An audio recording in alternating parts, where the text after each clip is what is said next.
Βλέπω με χαρά συντρόφους και φίλους από τα παλιά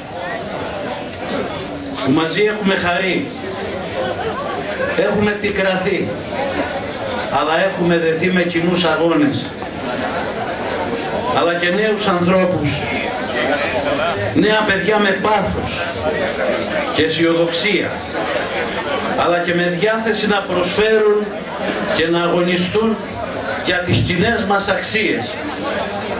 Θέλω να τους ευχαριστήσω ιδιαίτερα, όχι μόνο για τον χρόνο και την ψυχή που αφιερώνουν ως εθελοντές στην υποστήριξη του κινήματος, αλλά για κάτι πιο βαθύ, πιο ουσιαστικό.